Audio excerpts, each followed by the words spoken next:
strength, honor, discipline. You're listening to the 911 Buddy Check Project podcast. Here's your host, Daniel Mills. Time to wage war.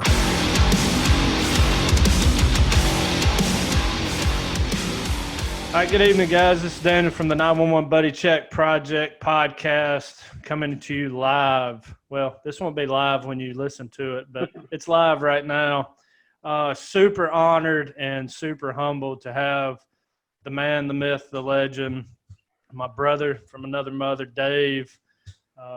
What's up, man? How are you? Doing pretty good, brother. How you been? It's been far too long. I know. That's what we were just talking about. I kind of feel like a jerk. I just disappear. So we all get busy, you know? Man, I'm trying to keep up with you. Lies. You're the only person I know that, you know, has a full-time military job, an entrepreneur, which we're going to get into that, in school. You know, I mean, you're waging war on numerous fronts right now. Yeah, staying busy, you know, I mean, the biggest thing is where people get sidetracked just in life is they look at what's in front of them. They don't look at the end game or, you know, what needs to happen next. I like to tell people when I chat with them, play life like a chess game. Don't think about, oh, you know, tomorrow I'm going to do this or next week or next month. You need to be looking years down the road about where you want to be. I mean, if you ask any millionaire who's been doing it for a hot minute, they started out hustling from nothing, you know, and it was always reinvesting in some way, shape, or form, not only in themselves, but for what they believed in and what they wanted to achieve. So it's a constant evolution and process that you have to sit there and put work into. And yes, you're going to have those days where, you know how it is, motivation will drop, life will happen, and you want to slap yourself in the face and be like, no, we're not done. And then you got to dig back in and get her done. Man, you're dropping some bombs early. We're a minute, 2 minutes into this, and he's, I mean, bringing the truth. That's what I'm talking about. Tony Robbins, absolutely, man. Tony Robbins calls it that long-term focus. You know, like I think a lot of people, whether it be dieting or mental health, addiction, freaking, you know, school, whatever, you know, they have that short-term focus, want that instant gratification. But, yeah, you know, you got to think the long game because life's a marathon, not a sprint. And true story. you know, you have that sprint focus, you're gonna gas out, not get anything accomplished. So, but for the people that don't know, if you don't follow Atlas Athletic on Instagram, Facebook, I am atlasathletic.com. Do so now, because if you don't, you need to choke yourself. But my man is going on 18 years as a Special Forces warrior, all around, just not the guy you want coming through your door at 2:00 in the morning. Firefighter, EMT. He's a Special Forces medic in the United States Army. I'll let you read between the lines of who he hangs out with. But Dave, tell the people kind of a little bit what you can about your life experience, work, you know, all the stuff that makes Super Dave, because that's what you're in my phone as. Oh, all right. So we have to start like that. So he pretty much hit the cliff notes. Been doing some stuff in the military for a hot minute. Definitely was looking at the end game on where I need to go with my life, you know, after the military, because like anything you do, it's only a certain amount of time that you can allot towards it, you know, where you're going to meet, you know, that diminishing return of, if I continue to do it for, you know, this amount of time longer, what do you really get from it? You know, like you said, I'm an SF medic. I've been doing it for a great number of years. But at the same time, I've had really good mentors that have sat there and told me that you have to sit there and educate yourself and learn. So whether that be, you know, taking that initial qualification of being an EMT and pushing it to the paramedic level, you know, which is something I did, or going to school, getting your bachelor's, moving on to get my master's and stuff like that. You know, you just don't stop there. I felt the need to give back to my community, a couple years back when I was able to, due to a good position at work that allowed me to have time to do so. And I joined our local fire department. And I was able to give back when I could to those people around me and actually use my experience to educate younger, up and coming EMTs and some paramedics on, some medicine and how we do things with that team focus and with the focus of, ensuring that everybody is trained to a higher level, not just by your qualification, because of the fact that at any point in time, someone could be put in a position to where they're going to have to do some of the things that you're trained to do. So, yeah, a lot of cross training and stuff like that. I remember you and I met doing some medical training together. Mm-hmm. Yep. And I'll never forget, I was like, hey, let's go grab dinner. And you were like, yeah, cool. I got some homework to do first. Or, you said schoolwork. Yeah. Schoolwork? What are you talking about? And you're like, yeah, bro, I'm in school. And I'm like, I said, so you do all this and you're in school and you work at the fire department. I was like, there's zero excuses in your life right now. I said, that's dope. Well, like I said, I think that with me, some of that may come from a lot of the deployments that I've had, being like hyper vigilant and, a lot of the things that like 911 buddy check is about, which is recognizing some of the symptoms you may have when it comes to PTSD. Hypervigilance is one of those. Understanding that you have to work out and you have to find something positive to focus on. If you don't, that's where you basically, your hands become, idle hands for the devil to play with. You're going to find something negative that you're going to clamp onto, and it's going to take you down the wrong path. And anything and everything you try to sit there and do is going to be undone. And it's hard to recover from. It can happen, but a lot of that is going to be based on whom your support group is, Absolutely. So I tried to do what was good for me, recognizing some of the things that would trigger me, after some of those initial deployments. And then after a while, it just became habit, and it became something that I look forward to because it brought out the best in me instead of sometimes, I would have my moments to where, things get a little dark. It happens. But I also had people I could talk to. I had family I can go to. And that's super important because everyone experiences it, whether you're in the military, you're doing, EMS, you're working as a police officer, even in an emergency room, everyone gets touched at some point in time by something they're not prepared for.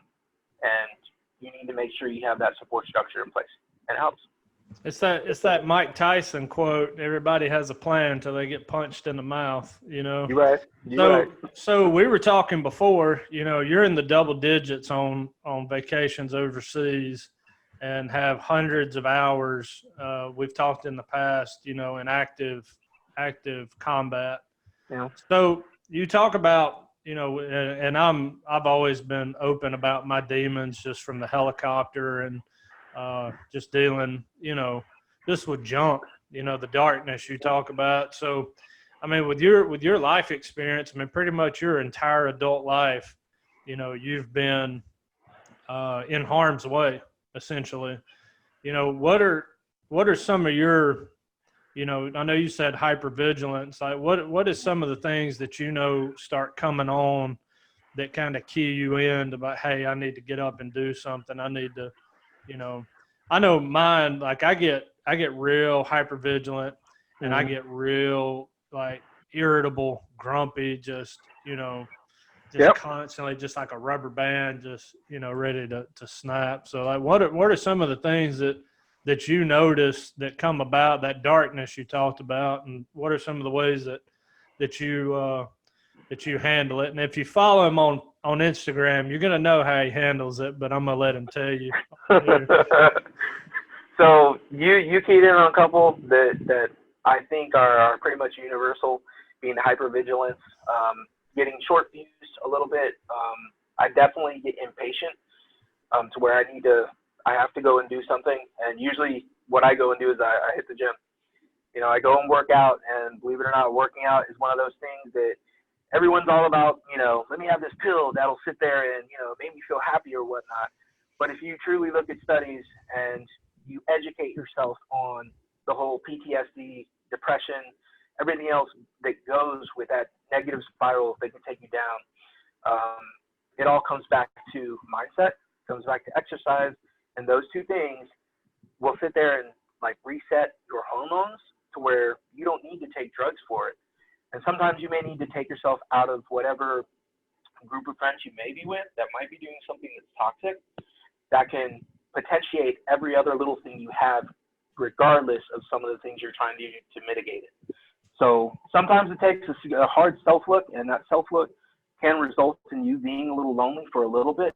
But I guarantee you the results and how you feel after the fact will more than outweigh, you know, the little friendships that you may lose in the process. You know, that's one thing that's frustrating for me, being, you know, an advocate for mental health and substance abuse and all that, is all the data and the studies out there that literally say, like, you can almost 100% reverse the symptoms of anxiety, depression. I get it. Post-traumatic stress is a little bit more intricate because you actually kind of change the structure of the brain after prolonged exposure. But even with PTSD, lessening by over 50 to 60, you know, up to 70% of the signs and symptoms just by slinging some weights around or taking a walk through nature, you know, just doing simple stuff. But, and I did it, you know, when I came back from my 2010-11 deployment, I went, you know, got the Klonopins, got the Xanaxes, got the alcohol, Lexapro, Ambien, all just the normal cocktail, you know, that the VA gets. And I mean, that's a recipe for disaster. Yep. Instead of, you know, me focusing on my mindset, you know, quit acting like such a punk that I was acting like in a lot of ways. And, you know, just doing the hard work, kind of that long-term focus we talked about, instead of, you know, we just don't want to feel. And that's one thing that I notice is we don't like feeling, you know. Mm-hmm. But some of the things, you know, that we're feeling as veterans, and also, again, as those people that are walking the front lines here on the home front, some of the things you feel is that loss. When you have friends that go down, whether they be someone you knew or someone that's family, whether they're close to you or a distant relative, it still affects you because you can empathize with it. You know, the moment you get touched by loss, especially in a way that is not natural, and I'm sorry, you know, getting shot, blown up, or seeing somebody who gets hit by a car and traumatically explodes because of the freaking impact, that ain't natural. Let's just be real, okay? And it does affect you, and there are some things that you have to learn to compensate for. It does take having that conversation, but it also takes a little bit of you understanding that there are things that are always out of your control, you know, and exercise and stuff just helps you to balance everything, but it really does take that other component, which is talking. And a lot of us don't want to talk. We have problems because of the fact that there's that stigma that when you open up yourself and you're saying that, oh, you know, I'm not feeling right about this or whatnot, that people think you're weak. You know, they think that you're soft. They think that you don't have what it takes to do stuff, when in actuality, that's what you should be doing therapeutically to help yourself move beyond it, instead of hold on to it and then allow it to become toxic and then, you know, turn you inside out in the wrong way. What's that whole what you resist persist, you know, thing? But I mean, you nailed it. And I tell a lot of people that it took me a long time to realize, like, this job is not normal. I remember the morning it hit me, I was leaving the helicopter, got in my car, turned my Jeep on, and I looked down at my boots and had brain matter in my boots. And I just like had this moment, you know, I'm just like, what in the hell? Like, this is not normal. Like, you know, I text Kayla and I'm like, I'm covered in blood. I had singed body hair and brain matter on my shoes, and I'm driving home like that. Like, I stopped, walked in a store to get coffee with brain, like some, you know, like gray matter on my boots. And, you know, that's not normal. No. And I think we lie to ourselves, that ego, and we put the mask on of, you know, no, this is totally normal. But no, it's not. you know. I listened to an interview with Dakota Meyer, Medal of Honor recipient, Marine, and he kind of hit on that. He was just like, this is not a normal life. Mm-hmm. You know? And I think that's where we get in that fatal funnel, you know. Yep. You and I have talked about to where you just get sucked in and get got, you know. Yeah, definitely. But the good thing though is you're not alone, you know. No.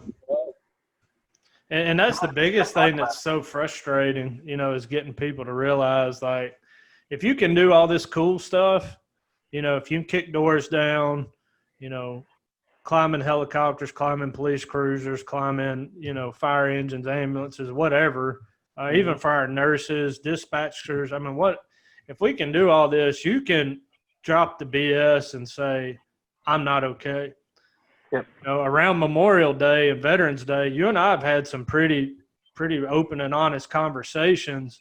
Oh yeah. You know, just about like, no, I'm not okay today. I'm not suicidal, nothing like that. But you know, I know one of your outlets is video games. Like you like playing, you know.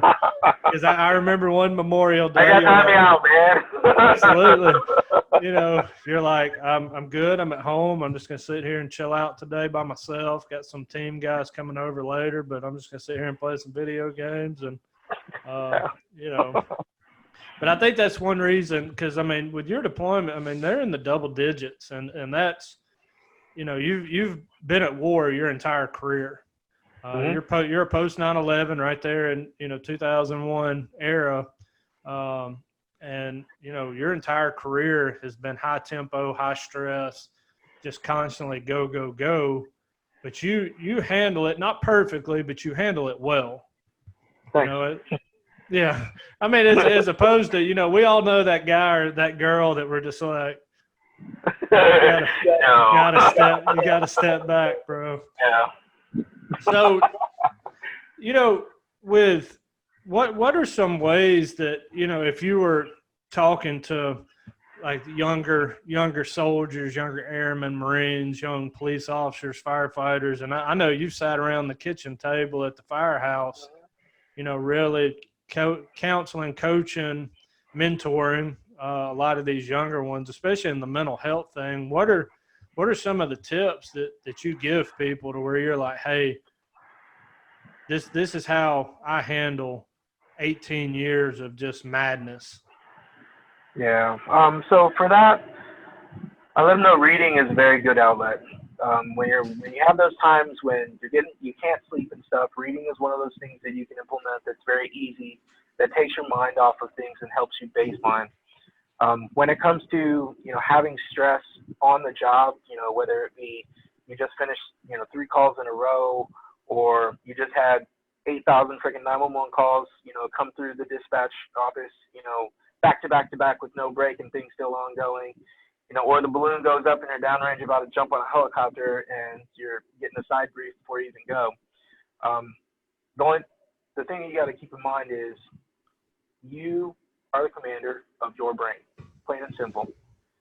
There are some things you will not be able to control. There are going to be things that you can control, and you have to be able to recognize them very quickly. Know that everyone else knows their job, which means practice often. You know, whatever your skill has to be. Ask questions whenever you need to, because the only stupid question is never asking anything.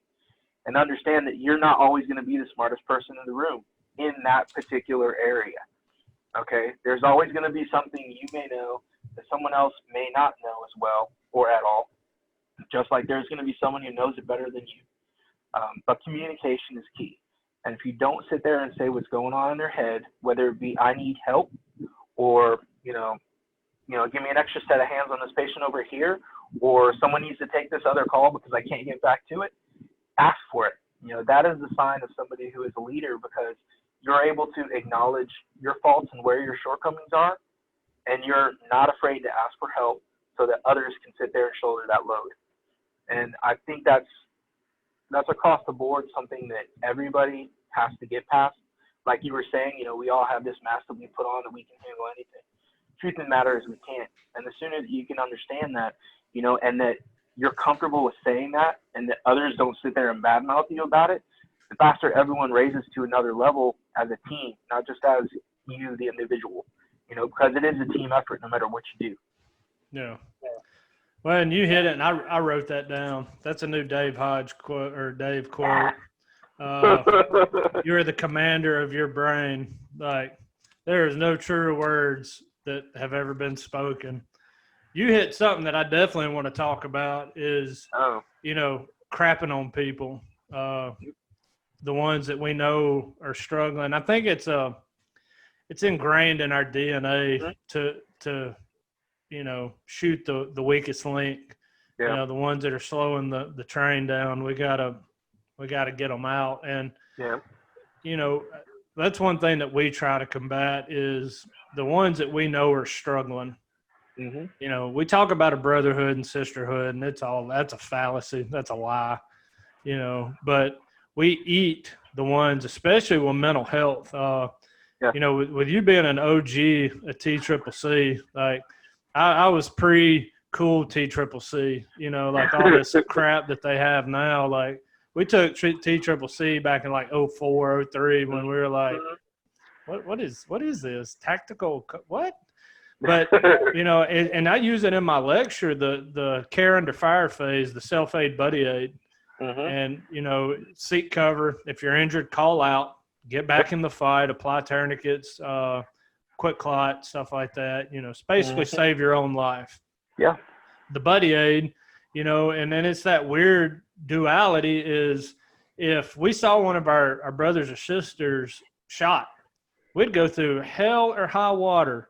It's that whole tombstone thing, tell them we're coming, we're bringing hell with us, because that's something that we can physically put our finger on. Yep. But when our brothers and sisters are, bleeding to death mentally with depression, anxiety, post-traumatic stress, substance abuse, all of the above, we latch on to those and we drown them. Yeah.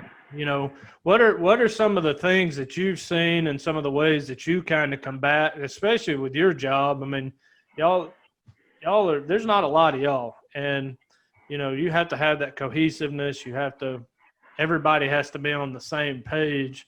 Mm-hmm. What are some ways, that people could take from this to say, employee John, or I'll just put, hey, Daniel is really struggling with depression, anxiety, post-traumatic stress, substance abuse, whatever. What are some ways that not only we can support, as a leader and a teammate and a brother or a sister, but what are some ways that we can coach, guide, push, to keep the wagon together, so to speak?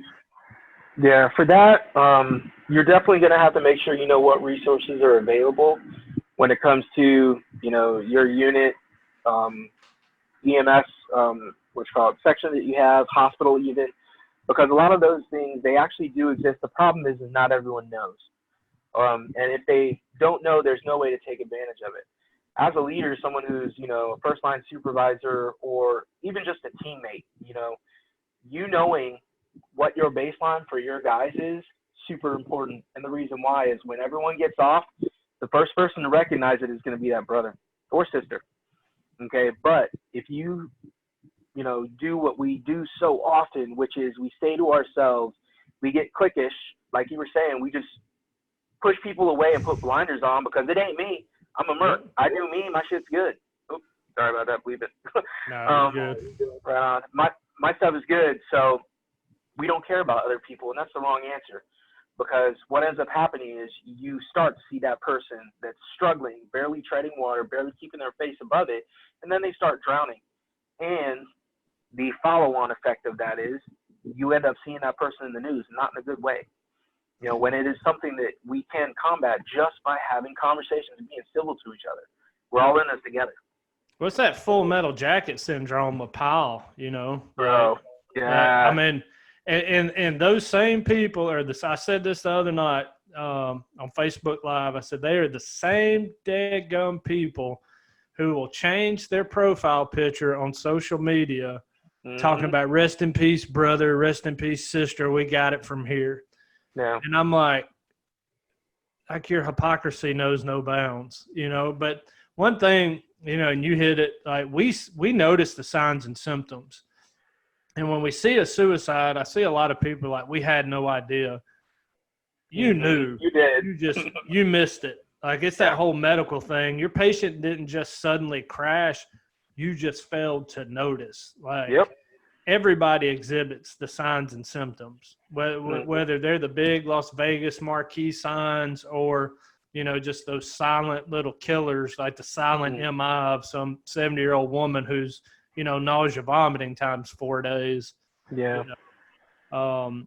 And that's the thing, is like really, you know, breaking the clique mentality up and just like annihilating people, because when we do that, we are propagating suicidal events.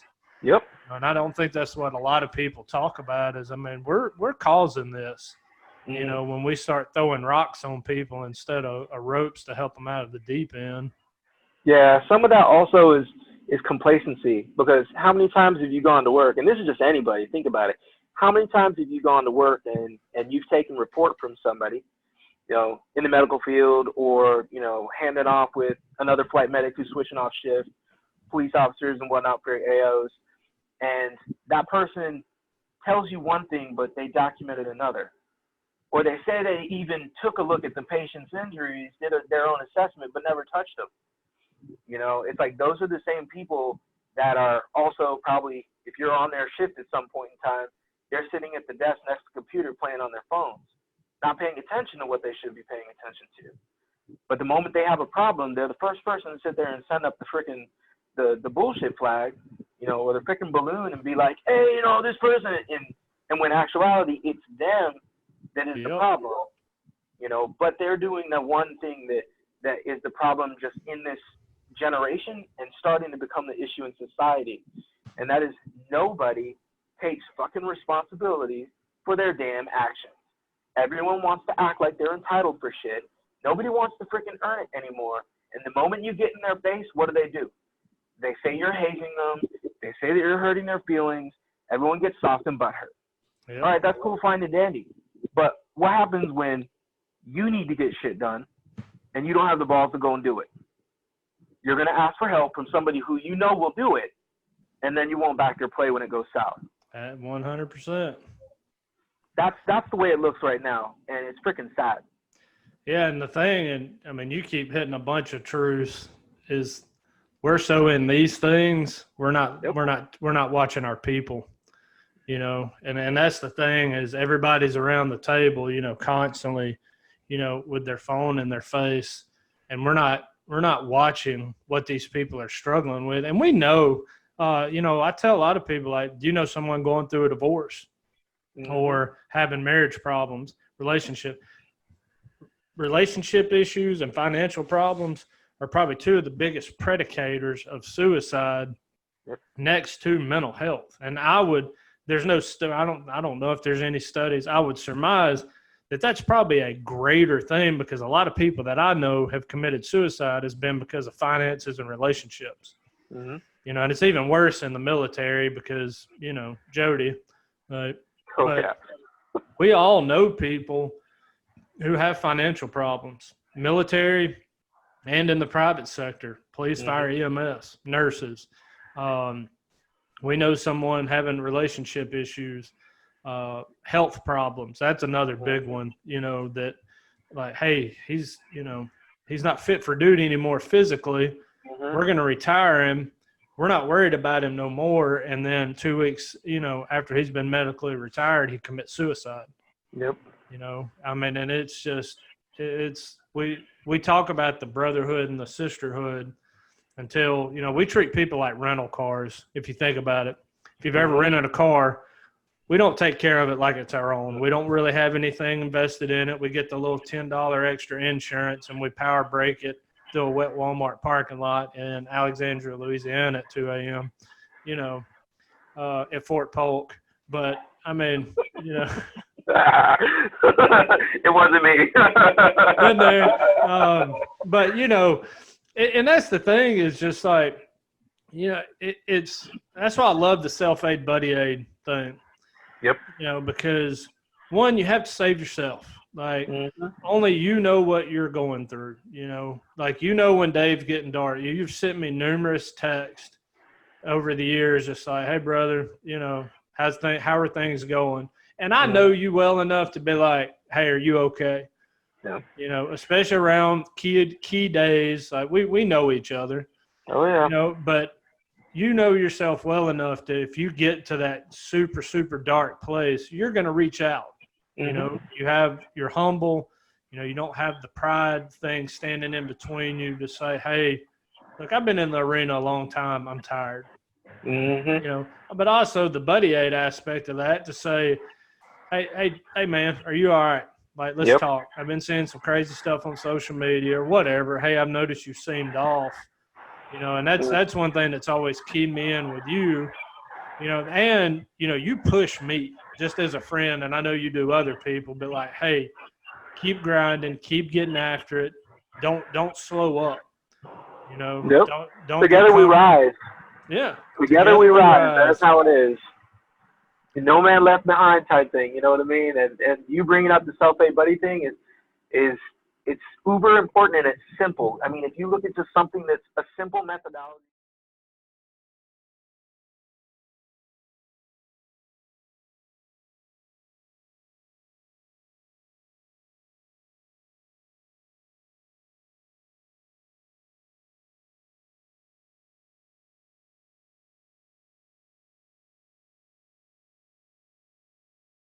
To apply to life, because you said it right there, and we say it whenever we teach it too, is if you can't save yourself, how are you going to save anybody else? And then the buddy aid is like, you know what your guy is like because y'all communicate, you talk. That's the importance of knowing your people, whoever you work with, actually having a certain amount of, I guess, care in the world to know what it is that they are like outside of work, instead of just, hey, we go and have a great after and we're done. So that when you see those little signs coming up, like, Dan, when you see me starting to get freaking pinging off the walls or my Instagram post get sideways, to reach out and be like, it hasn't happened yet. But if it ever happened, though, you would know, because that's not my normal baseline. You know, at least to shoot me a text, which on those days we do shoot back and forth. Be like, hey, man, how you feeling? I know this is a rough day. It comes around, but nothing changes. Those feelings don't change, you know. And sometimes they're a little bit stronger on certain days than others, but that's because the heart knows. And that's not something that you should try to shy away from. It's not something that you should try to put in a little lockbox and drop it in the middle of the ocean and not talk about anymore. You need to allow yourself to be human. And I think that's one of the biggest takeaways is you need to allow yourself to feel at some point in time when that pain occurs so that you can work through it. Whether that be you sitting there and hugging it out with some bros or some sisters and freaking crying your eyes out and stuff like that, then you got to do what you got to do. Or bros, it happens. But that's part of the healing process. And it's how, you remember people, but it's also how your mind will sit there and compensate for the fact that you had a bond with somebody that is no longer there. You know, you love somebody, which is totally fine to love people. God, I wish more people would do it nowadays instead of being so freaking self-centered and self-absorbed. But it's not, you know. So don't deny yourself the ability to feel, especially when you lose relationships like that. You know, you see it in animals too. I mean, have you ever seen one of those photos that shows a dog hitting the side of the road and another dog won't leave its side even though it's down? Sitting there like pawing at it, trying to wake it up. Bruh. Yeah. How about it hurts so deep. Well, no, I mean, you said it. Like, we are afraid. We talked about this before we hit record. Like, people are afraid to feel. Yeah. And crying is like throwing up. And if you've ever, you know, me being a recovering alcoholic, I have partook in too many, 1 too many, 10 too many. And you sit there and you try not to throw up for 30 minutes. You're like, let it happen. As soon as you throw up, you feel better. Like, you know, you get that little post throw up sweat and you're like, why didn't I just do this an hour ago? You know, and it's not the war on the masculine culture, but like this refusing to feel feelings. and emotions and talk about stuff and be able to say, hey, brother, I love you, man. Like, I'm here for you. Let's talk. Let's get real. Let's get emotionally, nude, and let's talk. Like, I know you're not okay, but we lie. Like, we lie so much, man. And we're just like, no, I'm fine. I'm fine. I was talking to my buddy Mike Verkes today, and he said, yeah, I'm fine. And I was like, that statement makes me want to throw a bag of kittens into a wood chipper. Like, I'm fine. Like, and we were just joking back and forth, but you ask your buddies, hey, are you good? Yeah, I'm good. I'm okay. I'm fine. They're not. No, They're not. Be real with me. Tell me what the hell your problem is, or I'm gonna slap it out of you. Yeah. Sometimes you have to be adamant like that too, for someone to finally, fess up. And if it takes dragging them into another room because of that masculinity or whatever it may be, stupidity is what comes to my mind. Then that's what it takes.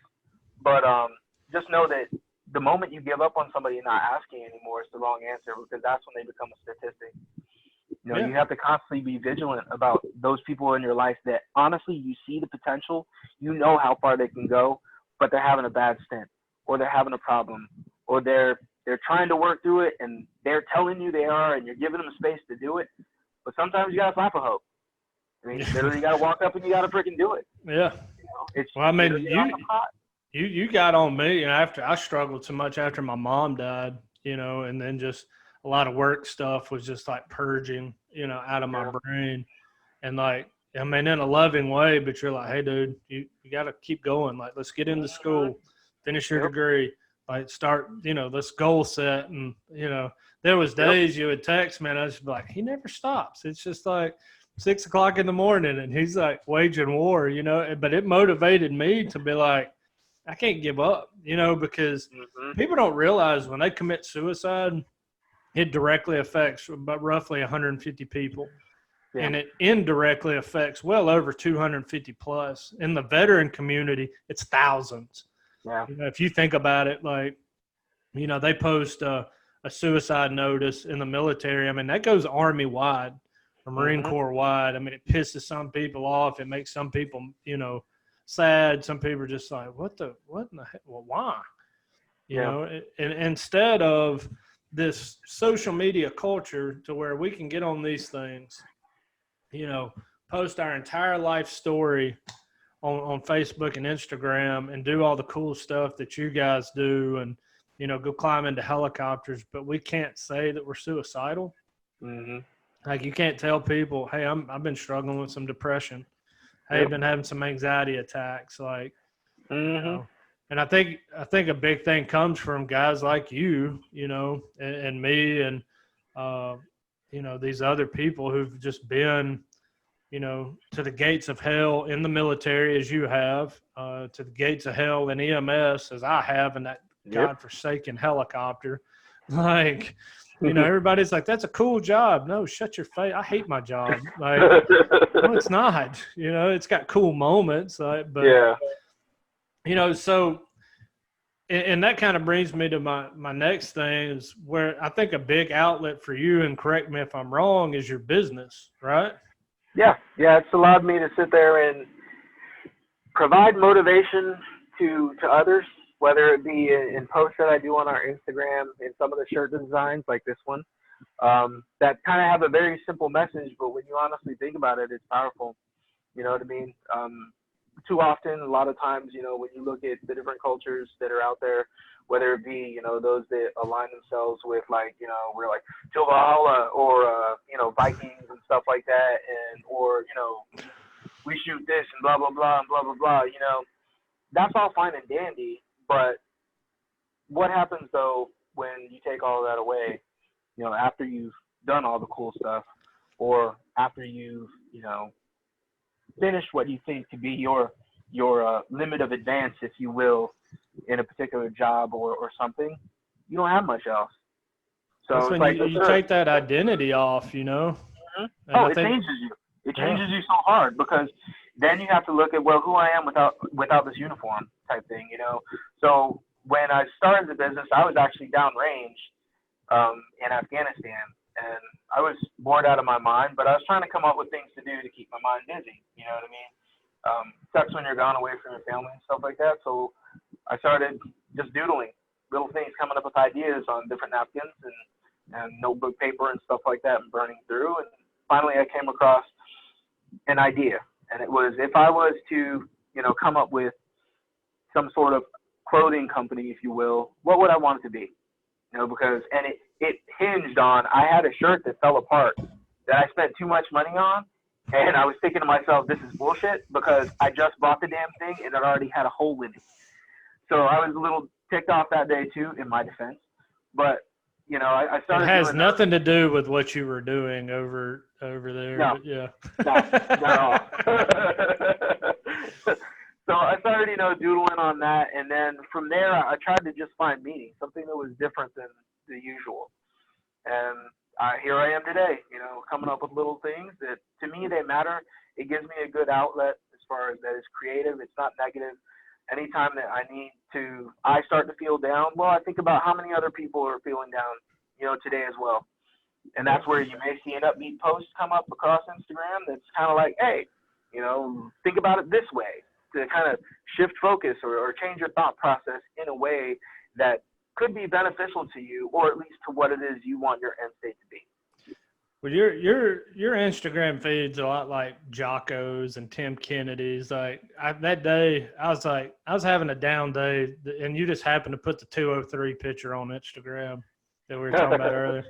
Yeah. And I'm sitting there, and I'm like, all right, I got to get up. Like it's time to wage war. Like my man, But I like that shirt. So I'm a big Tony Robbins fan, and he talks about where your focus goes, energy flows. And one thing with your company, and we're going to, talk about Atlas Athletic, but it gives you something positive to do. It's an outlet that I think a lot of people who struggle with PTSD, depression, anxiety, substance abuse, specifically substance abuse, it gives you something to do that you're creating value. You're adding value. You're not thinking, I have this work thing to do, or I have this fire department thing to do. Like, It's not your identity. And that is a healthy outlet, along with PTing every day. Cause I see you PTing and getting after it. And I'm like, God, I got to get up. All right, let's go. But it's a healthy outlet. And you have that creative outlet, which I think a lot of people lose. The older we get, we lose that creative outlet. We're all born creative artists and beings, and we get burdened down with life and all this stuff, and we're like, we forget that creative artist. And I like your stuff is came. It's I am atlasathletic.com. Like I'm telling you, go buy some swag, because one, they're good quality shirts. I've worn mine under the flight suit many years, but what are, with yours, and it's Atlas Athletic on Instagram, Atlas Athletic on Facebook. I know you're not on Twitter, are you? I'm on Twitter. It's the same thing. Yeah, Atlas Athletic on Twitter. I am atlasathletic.com. I finally said it right without stuttering over it. Yeah, like the stuff that on there, I mean, it's not just apparel. One, it's veteran owned, legit veteran owned. And you're supporting, a veteran in that creative process. Like we, especially in the veteran community, the first responder community need to support each other, but I think that's a big outlet for you of dealing, keeping you from getting dark. Am I right? Yeah, definitely. The other thing that it does, it allows me to help raise people up. We were talking about this earlier, and I know I've talked with multiple individuals just across the Instagram universe, and those that I've met through, some medical training events that I went to. You're a perfect example of that. God bless. But what it does, it allows me to bring people into that process and to help get them out there as well. So things that I've sat there and tried to start up, whether it be, the t-shirts or even getting somebody to do photography for me, I reached out to somebody else who's in the same boat that may be a veteran, And I ask that, or, in the fire service or EMS or even at the hospital, I have a nurse right now that sits there and has taken photos for me, and I've plugged her business a number of times because of the fact that that's how you build up your team, your unit of individuals that not only will have your back when it comes to things, but as you rise up, you can bring them with you. There is no I in team. There is a me, but it never works out, and you can even see that for people that are millionaires. When they've started, it may have started as their individual mindset and thought process, but it takes a group of individuals truly to sit there and make that dream a reality, whatever it may be. So, it's definitely been an awesome experience to sit there and work with so many different people and to sit there and, obtain the inputs when it comes to some designs or to help out, local units at Fort Bragg or within, the Southern Pines area with the fire service and stuff. But I think my biggest gratification is the fact that I have opportunities to speak with people that ask those questions. And then I'm able to sit there and kind of give advice on, hey, this is how Dave does it. It doesn't mean you necessarily need to do it my way, but it kind of gives them at least another look at how they should, attack a problem from a perspective that has worked for me. Well, I mean, it's that whole thing. If you want to go fast, go alone. If you want to go far, go together. That's the big thing. So, So we'll finish it with this because I want to respect your time. We've been going about an hour. It's always great chatting with you. Seriously? Oh yeah, dude, I could talk to you. You're my homie. What is just one nugget? Like if this is Dave's last day, he's about to hang it up, hang his boots up for the last time, hang the rifle up. You didn't know I was going to hit you with something hard. No, I knew it was coming. I was just waiting on when you were going to sit there and drop the bomb on me. What is that one truth, that you could leave if you're standing in front of the battalion, in front of the fire department, like, hey, I'm about to jump on my steed and ride off into the sunset.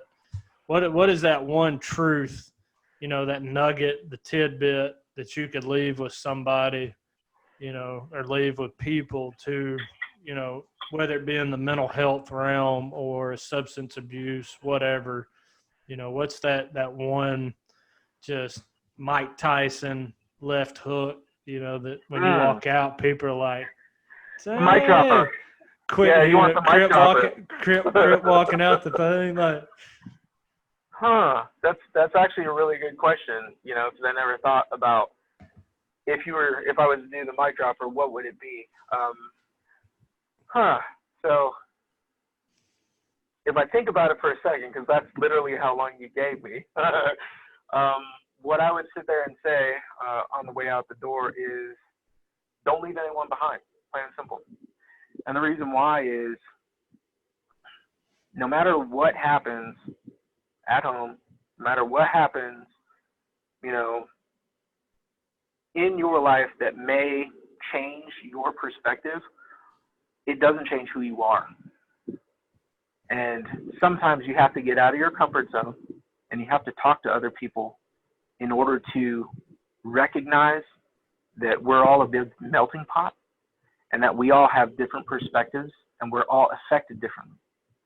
So when I say don't leave anyone behind, it's called, I would challenge you to sit there and learn from other people.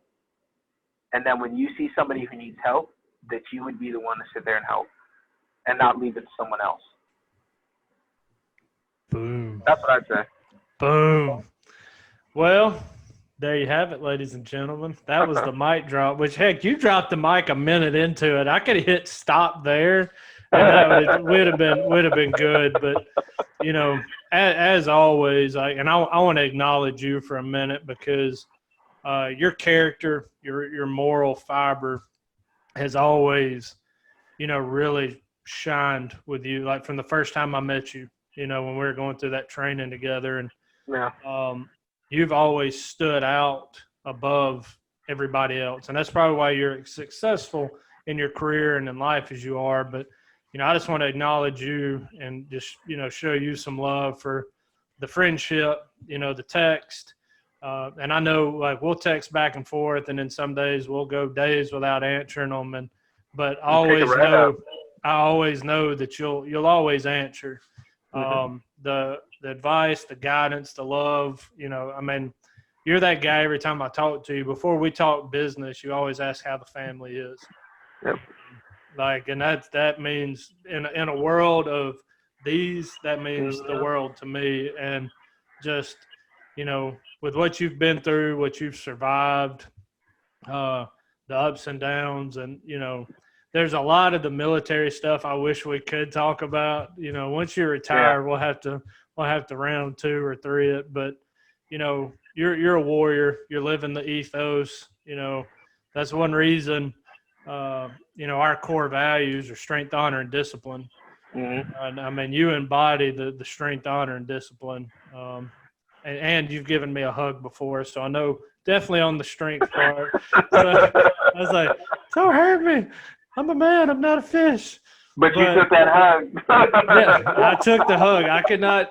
You can't turn that hug down. That's just one of them things. Like, you just got to go with it. But you've been a dear friend, and everything that you've supported with the 911 Buddy Check Project it means a lot to me, because, like you said, in a world of people who kick the chair out from others and ask them why they're laying on the ground, you're trying to bring everybody up, not only at the same level as you, but you're trying to put people above you, so that in today's society, that's unheard of, man. So I just wanted to acknowledge you for that. And,